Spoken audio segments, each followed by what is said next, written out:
नमस्कार, जय महाराष्ट्र. तर आपला आजचा जो व्हिडिओ आहे तो ई-केवायसी संदर्भामध्ये आहे. तुमच्या बऱ्याच भरपूर कमेंट येत आहेत मला की ताई आमची केवायसी झालेली नाही, आमचा लाभ थांबलेला आहे. आता जुलै महिना उजडला तरी अजून सुद्धा ई-केवायसीची संधी उपलब्ध करून देण्यात आलेली नाही. आमचा लाभ नोव्हेंबर पासून थांबलाय. या किंवा बऱ्याच महिलांना डिसेंबर पासून हप्ता येत नाही, तर ते डिसेंबर पासून हप्ता येत नाही, नोव्हेंबर पासून हप्ता येत नाही.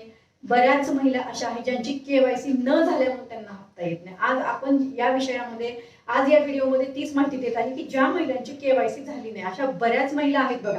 त्याच्यामध्ये माझ्या सिंगल मदर किंवा सिंगल महिला सुद्धा खूप आहेत. त्याच्यामध्ये बऱ्याच अशा महिला ज्यांचे वडील हयात नाहीत किंवा त्यांच्याकडे कुठलाही पुरावा नाही म्हणून केवायसी झाली नाही. आणि बऱ्याच अशा महिला आहेत ज्यांचा घटस्फोट झाला नाही पण त्या एकट्या राहत आहेत किंवा त्या एकल आहेत. अशा बऱ्याच एकल महिला आहेत ज्यांची अजूनही ई केवायसी झालेली नाही, त्यांच्याकडे काही कागदपत्र नसल्यामुळं. आता हा एक महत्त्वाचा मुद्दा आहे. दुसरा मुद्दा आहे अशा बऱ्याच महिला आहेत ज्यांच्याकडे सर्व कागदपत्र उपलब्ध आहेत पण तरी त्यांची ई केवायसी अजूनही झालेली नाही. तर मला असं वाटतंय सरकारने या गोष्टीची नक्की दखल घ्यावी. आता अधिवेशनामध्ये सुद्धा हा विषय कोणीतरी घेईल असं वाटलं होतं ई केवायसीचा, पण कोणीही हा विषय घेतलेला नाही ई केवायसी संदर्भात. तर या ठिकाणी मी आज सरकारला विनंती करते की तात्काळ लवकरात लवकर ही ई केवायसी करावी. या महिलांची ह्याच्यामध्ये काय चुकी आहे, त्यांना रेंज प्रॉब्लेम असेल, नेटवर्क प्रॉब्लेम असेल, ओटीपी येत नसेल, असे विविध कारण आहेत त्याच्यामध्ये त्यांची केवायसी झालेली नाही. तर मला असं वाटतंय सरकारने खरंच या ई केवायसी संदर्भात लवकरात लवकर तात्काळ काहीतरी माहिती देणं गरजेचं आहे. आपले देवाभाऊ यांनाही मी विनंती करते, देवाभाऊ तुम्ही सांगितलं होतं की ज्या महिलांची केवायसी झाली नाही त्यांनी पुढे येऊन सांगावं की आमची केवायसी झाली नाही कुठल्या तरी कारणामुळे, तर आम्ही परत केवायसी सुरू करतो. आता बऱ्याच महिला पुढे आलेल्या आहेत ज्यांची केवायसी झाली नाही. आपल्या कमेंट बॉक्समध्ये सुद्धा भरपूर कमेंट आहेत ज्या महिलांची अजूनही केवायसी झाली नाही विविध कारणांमुळे त्या सांगत आहेत की त्यांचा लाभ थांबलाय.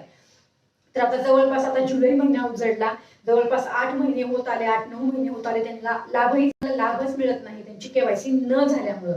तर मला असं वाटतंय नक्कीच या व्हिडिओची तरी कमीत कमी दखल घ्यावी. मी खूप वेळा व्हिडिओ शेअर केले, मी ट्विट पण केलेले आहेत ई केवायसी संदर्भामध्ये, पण अजूनही या योजनेच्या अंतर्गत ई केवायसी संदर्भात कुठलीच अपडेट आली नाही. आपला उद्देश योजनेच्या अंतर्गत एकच आहे, पात्र लाभार्थी कोणीही वंचित नको राहायला योजनेपासून. आता ज्या महिला पात्र आहेत त्यांची केवायसी न झाल्यामुळे त्यांना लाभ मिळत नाही, म्हणजे त्यांचा 9 महिने झाले किंवा 8 महिने झाले त्यांना हप्ता मिळत नाही, त्या लाभापासून वंचित आहे. आणि आता आपल्याकडे असं आहे की पेंडिंग हप्ते मिळतच नाहीत, त्यामुळे तो एक प्रॉब्लेम आहे की पेंडिंग हप्ते मिळणार नाहीत. जरी केवायसी केली, समजा आता पुढे जरी ई केवायसी केली, ई केवायसी चालू झाली आणि ई केवायसी केली तरी सुद्धा या महिला जेव्हा केवायसी मध्ये पात्र ठरतील त्याच वेळेस त्यांना लाभ मिळणार आहे. म्हणजे जोपर्यंत केवायसी होत नाही आणि केवायसीची पडताळणी होऊन पात्र होत नाही तोपर्यंत हप्ता मिळत नाही. मग आता केवायसी कधी सुरू होणार हाच प्रश्न आहे. जसं आपला पहिला GR आला होता मागच्या वर्षी की दर महिन्याच्या जून किंवा जुलै महिन्यामध्ये सर्व महिलांना परत ई केवायसी करावी लागणार आहे. तर त्या संदर्भात काहीतरी माहिती तरी येणं गरजेचं आहे आणि लवकरात लवकर ही केवायसी चालू करणं सुद्धा गरजेचं आहे. कमीत कमी ज्या महिलांची केवायसी झाली नाही विविध कारणामुळे, ह्याच्यामध्ये माझ्या एकल महिला पण आहेत ज्यांच्याकडे कागदपत्र आहेत, त्या महिला पण आहेत.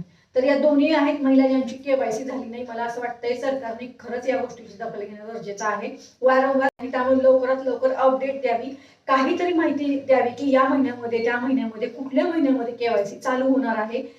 उद्देश एकच आहे की या पात्र लाभार्थी महिलांना हप्ता मिळवून देणे, बस. हा एकमेव पहिल्या दिवसापासूनचा माझा उद्देश आहे या योजनेवर काम करण्याचा. त्यामुळे सरकारला या व्हिडिओच्या अंतर्गत सुद्धा विनंती करते. बऱ्याच महिला कमेंट करतात, आपल्या कमेंट बॉक्समध्ये सुद्धा भरपूर कमेंट आलेले आहेत की ताई केवायसी कधी चालू करणार, फक्त वेळच देत आहेत. आता ह्याच्यामध्ये कुठली अपडेटच आलेली नाही तर काय अपडेट देणार, ज्यावेळेस अपडेट येणार त्यावेळेसच देणार ना. बाकी तर मी तुमची माहिती सगळी शेअर करतच आहे की केवायसी सुरू करणं खूप गरजेचं आहे. अजून कुठलीच माहिती या ई केवायसी वर आलेली नाही. तर या व्हिडिओच्या अंतर्गत नक्की सरकार दखल घेईल आणि लवकरात लवकर ही ई केवायसी सुरू करेल किंवा मग काहीतरी माहिती तर देईल सरकार या योजनेच्या अंतर्गत ई केवायसी संदर्भामध्ये. कमीत कमी ज्या महिलांची केवायसी नाही झाली ना त्यांच्या संदर्भात तर माहिती येणं गरजेचं आहे. तर हीच एक आज माहिती होती. तुमच्या भरपूर कमेंट येत होत्या आणि मलाही जाणीव आहे या गोष्टीची की तुमचा हप्ता थांबलेला आहे ई केवायसी न झाल्यामुळं.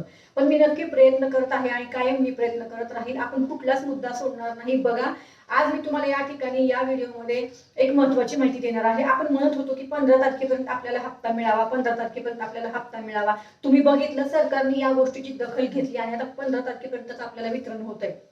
दर महिन्याला बघितलं ना तुम्ही, 8 तारखेला GR आलाय. वितरणही 1-2 दिवसामध्ये नक्की होईल. त्याचा व्हिडिओ सुद्धा मी शेअर करणार आहे. मला खात्रीशीर माहिती आहे की सरकार आपल्या या व्हिडिओची नक्कीच दखल घेणार आहे. चला तर मग मला असं वाटतं ही माहिती तुम्हाला समजली असेल. धन्यवाद. जय हिंद, जय महाराष्ट्र.